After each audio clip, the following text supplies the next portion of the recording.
Thanks for tuning in to the Product-Led Festival. We really hope you're enjoying the summit so far because we've got even more insights heading your way.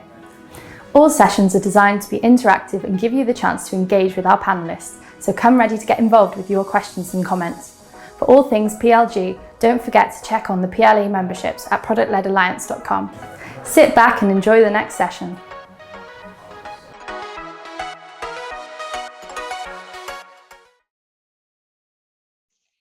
Hi everyone, I am Jen Steele. I am the VP of Marketing here at Reprise.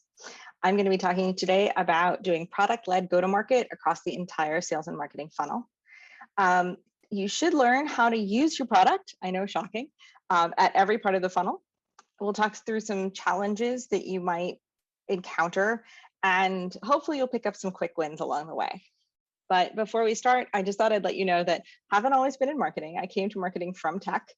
I've also run sales, and I've actually done hybrid roles with product as well. So I have done the fun little like sprint prioritization and tons of user interviews and user testing.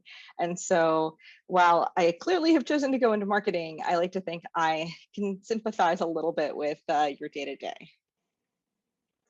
And so I know that working with sales and marketing can be frustrating. I mean, why don't they show the product? We're selling a product. Why don't they understand the product? Once again, we're selling the product.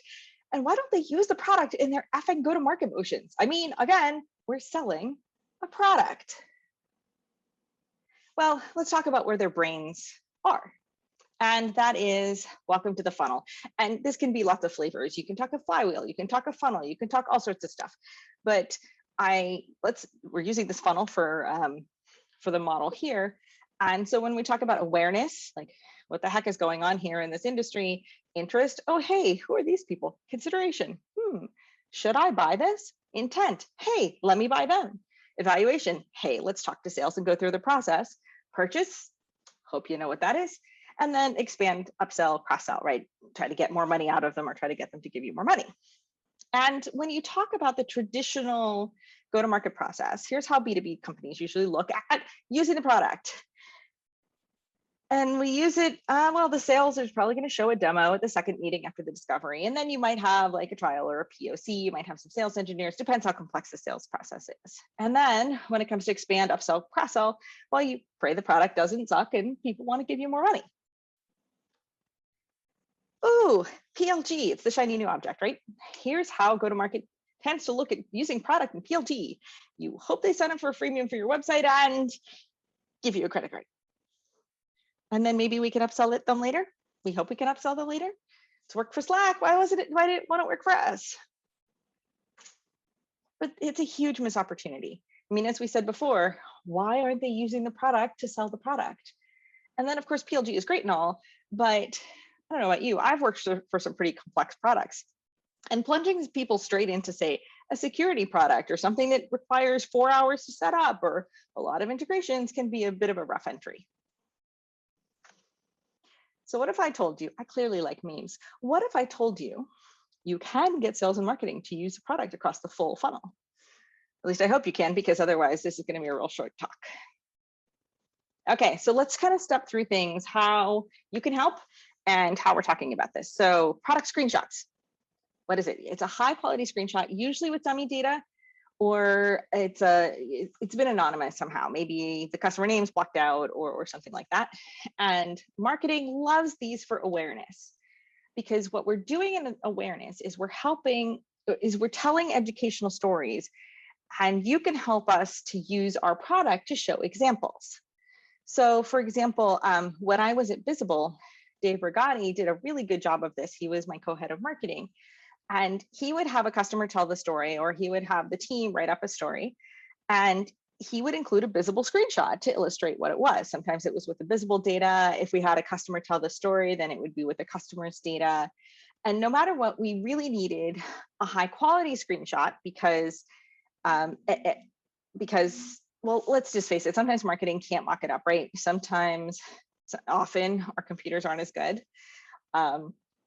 And so, and sometimes we don't show the latest and greatest, like, you know that this rev is coming out, and so this button will be lit up. Marketing doesn't, which means that the screenshot's going to be behind really fast. So the best ways you can help, and honestly, this is the quickest one of the whole thing, so I hope you're taking this away. Stay up to date with the thought leadership themes. So for example, right now I'm talking about go to market with a full funnel, which means that my product team and my sales engineering team are thinking about how to illustrate awareness, for example. And when we ask you for a quality screenshot to marketing, please do it quickly. Thanks. Number 2, a lightweight product tours.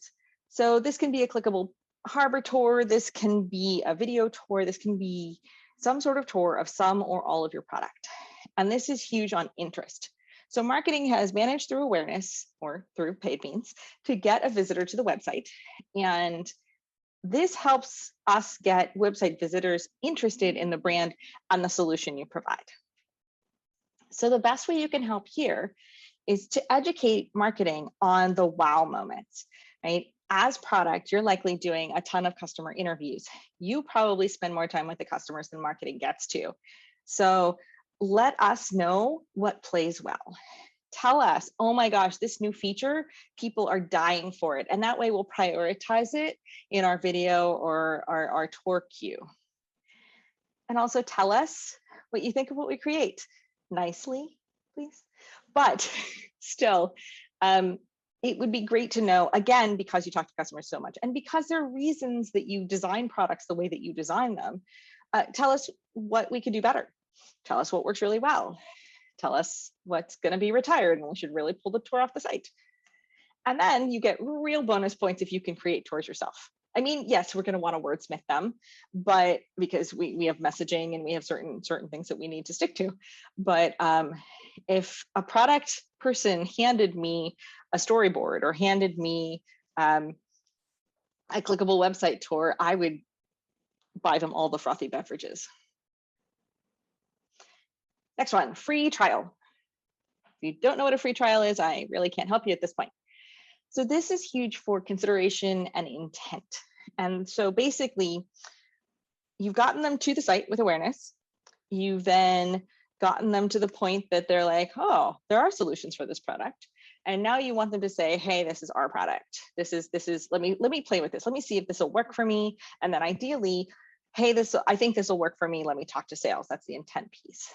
So the way to do consideration is obviously when you offer a free trial, it helps us get users to take action and think specifically about our product.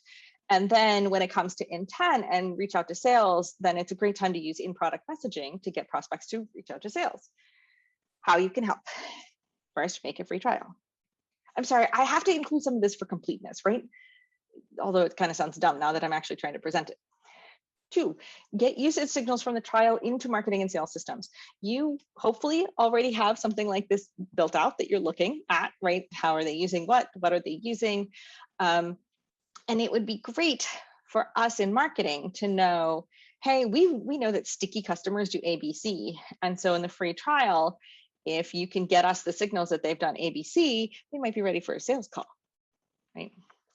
Insert calls to actions, throw in buttons into your free trial to get users to request to talk to sales. And as I was saying with the usage signals, help us determine what makes a qualified lead. In this case, I call it a product qualified lead. Other people are just using qualified lead terminology. Some people say qualified account. Some people say product qualified account. And I just realized I probably need a brief diversion to talk about PQLs. So once upon a time, well, there's an MQL. So basically, an MQL is a lead or account. You cannot substitute lead and account, approximately the same here. So it's somebody in an account that takes enough action that we think sales can sell to them. In other words, that they'll take a call from sales, that they'll take a meeting from sales. And actually, marketing teams, except when they have good attribution systems, measure themselves by this. We need to generate 800 MQLs this month, or we're going to fail our pipeline goals, right? It's kind of a gold standard measurement when you can't measure yourself directly to pipeline and revenue. Enter the world of PQL, right? Where before they were downloading things, they were interacting on the site, they were attending events, right? They were sending marketing signals. Now they're clicking a button and doing an integration and doing a setup in your free trial, product signals that would say send to sales. Now, you may or may not want to actually measure yourself by it, but you do need to measure it so that you can actually know how well product's performing. In a lot of cases, product qualified leads way outperform marketing qualified leads. And it feels like that's kind of obvious to me because a PQL has actually played with your product. They know what they're getting into before they talk to sales. Whereas a marketing qualified lead, they probably understand your value prop. They understand what you think is awesome about yourself. They probably really liked the salesperson that took them to dinner, but they don't know about your product. And so it probably takes them a little longer to close. Back to the funnel. Let's talk about the demo.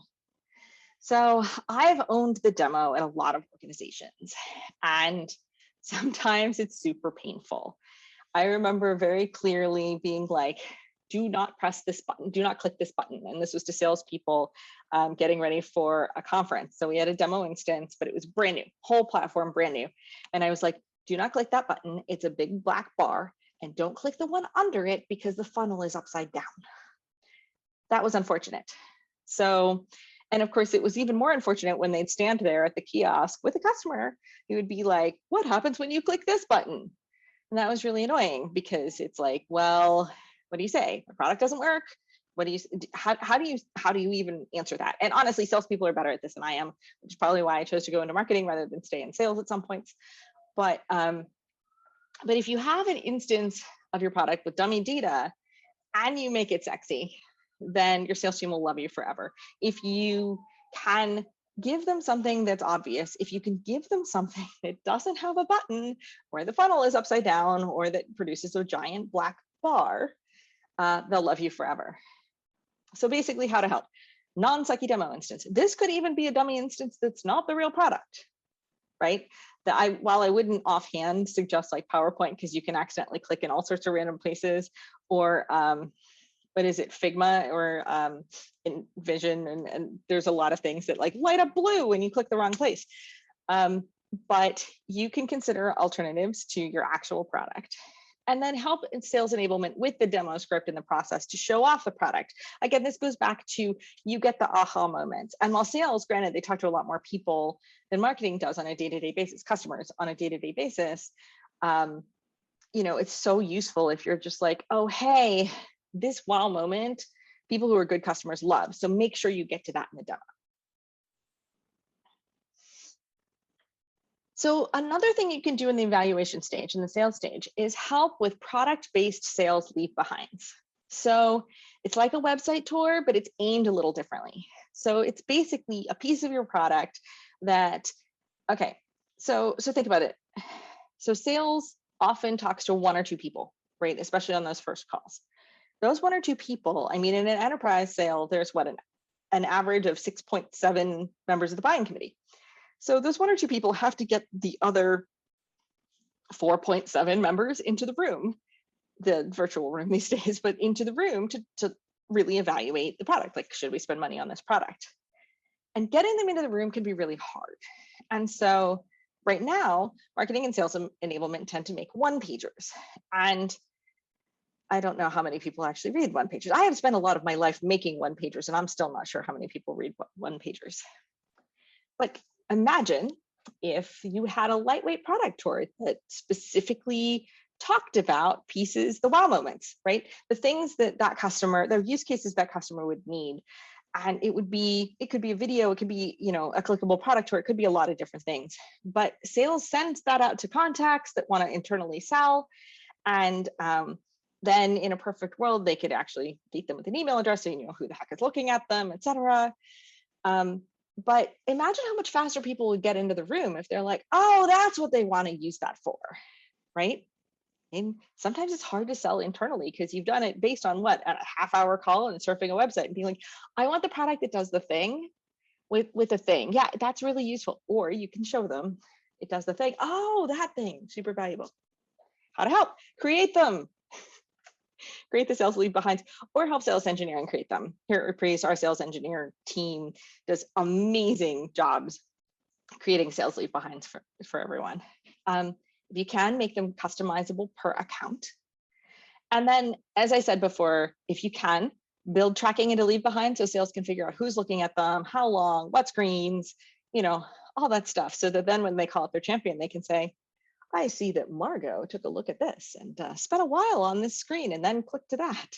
Okay, maybe they don't need to sound that creepy, but I'm not so great at sounding like sales without sounding creepy for some reason. Finally, your product. If I have to tell you this again, I question literally everything. In the funnel, this is both purchase, and expand, upsell, cross-sell. So they're buying your product. I'm not going to even say duh as many times as I have it on the slide. They're buying your product and they're using your product. How do you help? Make a product that doesn't suck. And then show upgrade opportunities inside the product. Like, not obnoxiously so, but I'm much more likely to upgrade when I know what I get when I upgrade. Okay, let's talk about objections. These are the challenges that you might find.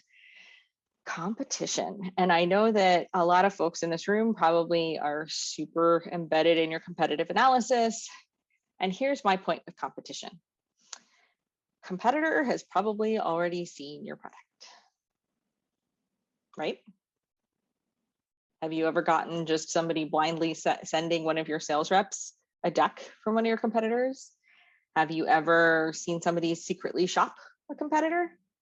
Look, your competitor has already seen your product, or they've been told about it because somebody's like, oh man, have you seen what these guys can do?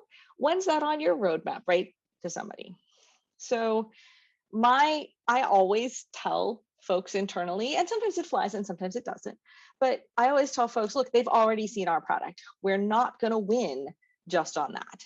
We are going to win based on, and then of course, our value props.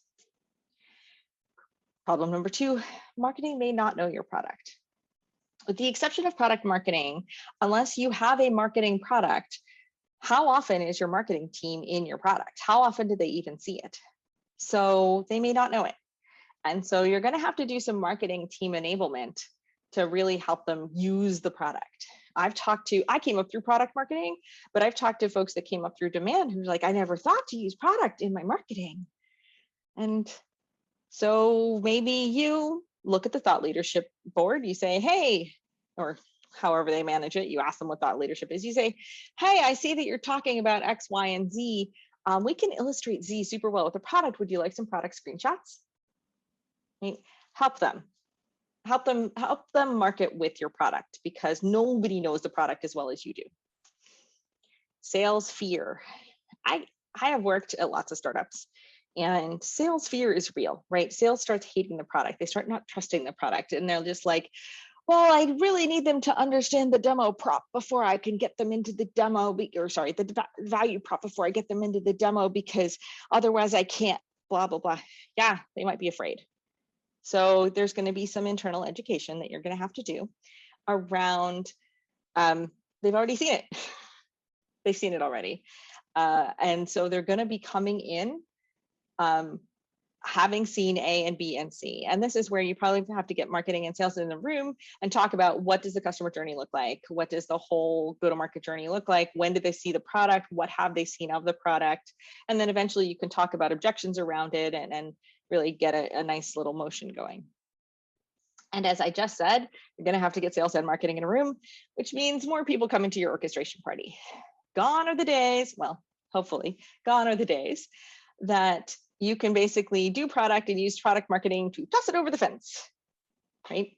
Because you've got more people coming to your orchestration party. If you really want them to use the product in their go-to-market motions, you've got to be in the room with the go-to-market motions. And that also means you need to take their feedback around the product and what's working and what's not just from the customer side, because you're already doing that, but from what's playing in the public, what's playing to folks that don't already know your product.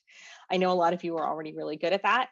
I know that product tries to be more cross-functional than we sometimes want you to be, just because sometimes it's like, what's this product person doing in my marketing meeting? But if you're not already, then you're going to have a bigger party here. So in conclusion, you can totally enable sales and marketing to sell your product by using your product. And it is a change.